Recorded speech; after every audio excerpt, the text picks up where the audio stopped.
بسم اللہ الرحمن الرحیم۔ آج ہندوستان میں نہ کوئی شمشان گھاٹ بچا اور نہ ہی کوئی قبرستان کہ جہاں لاشوں کے انبار نہ لگے ہوں۔ لاشوں کو جلایا جا رہا ہے کہ کورونا وائرس اس قدر پھیل چکا ہے۔ آج اس بات پہ کوئی سیاست نہیں کروں گی، لیکن میں صرف ایک بات کہنا چاہتی ہوں کہ ہم وہی مسلمان ہیں کہ جب آکسیجن کی ضرورت پڑی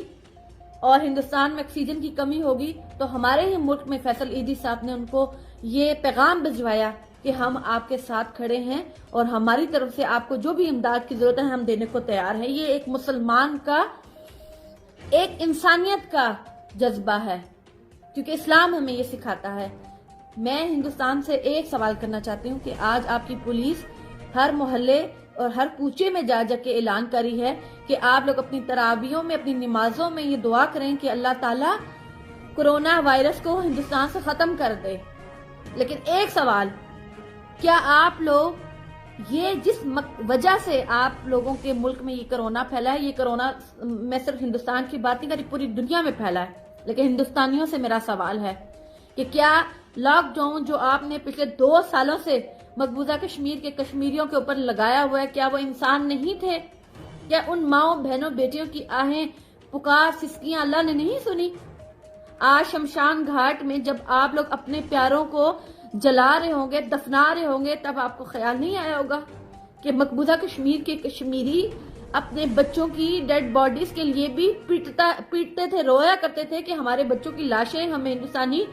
فوج دے دے واپس۔ لیکن آپ لوگوں نے ان پہ کبھی احساس نہیں کیا، ان پہ کبھی یہ نہیں سوچا کہ وہ بھی انسان ہے۔ مذہب تو ایک دوسری سائڈ پہ ہے لیکن وہ بھی انسان ہے، لیکن نہیں آپ نے سوچا۔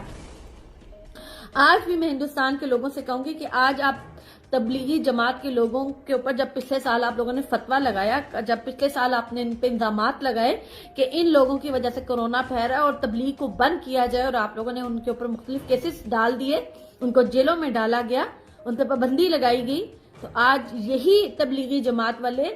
ان ہندوؤں کو خون دے رہے ہیں، ان کو اپنا پلازما دے رہے ہیں کہ آپ لوگ ٹھیک ہو جائیں۔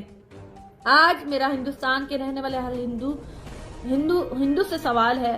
کہ آپ لوگ ہم سے دعاؤں کی امید رکھتے ہیں، ہم ضرور کریں گے، کیونکہ ہمارا مذہب ہمیں اس بات کی اجازت دیتا ہے کہ کسی بھی انسان کے اوپر ظلم ہو رہا ہو، کسی بھی انسان کے اوپر مشکل آئے تو اس کے لیے دعا کرنا آپ پہ فرض ہے۔ لیکن کیا آپ نے مقبوضہ کشمیر کے رہنے والے لوگوں کی کبھی سسکیاں آہیں سنی ہیں؟ آج اسی طرح میں پاکستان کو بھی کہوں گی کہ ہمارے ملک میں بھی اس طرح کا عذاب نازل ہو سکتا ہے، اس وقت سے ڈریں، کشمیریوں کو ان کا حق دیں۔ اگر وہ خود مختار رہنا چاہیں تب بھی ان کا حق ہے، اگر وہ ہمارے ساتھ رہنا چاہیں تب بھی ان کا حق ہے، جینا آزادی کے ساتھ رہنا ان کا حق ہے، ان سے ان کا حق مت چھینیے اور اللہ کے عذاب سے ڈریے۔ شام کی مائیں جو اپنے بچوں کی لاشیں بھی جن کو نہیں ملی، مقبوضہ کشمیر کے لوگوں کو ان کے بچوں کی لاشیں نہیں ملی، فلسطین میں کیا ظلم ہے، افغانستان میں 2 سے 3 ان کی نسلیں تباہ ہو چکی ہیں، کشمیر میں 4 نسلیں تباہ ہو چکی ہیں۔ اللہ کے عذاب سے ڈریے۔ یاد رکھیے گا، آج اگر آپ لوگ انسانیت کے ساتھ ظلم کریں گے تو یاد رکھیے گا، نہ شمشان گھاٹ نہ قبرستان وہاں پہ جگہ نہیں ملیں گی۔ اور ہمارے نبی کی حدیث ہے کہ اس قدر لاشیں گریں گی کہ اگر ایک باپ کے 100 بیٹے ہوں گے تو 99 بیٹے جو ہیں وہ قتل کیے جائیں گے۔ اللہ کے عذاب سے ڈریں، کشمیریوں کی آہیں اور بددعائیں اور سسکیوں سے ڈریں۔ ہندوستان کے لوگوں سے میں کہنا چاہتی ہوں، آج آپ اپنے پیاروں کو کھو رہے ہیں تو سوچیں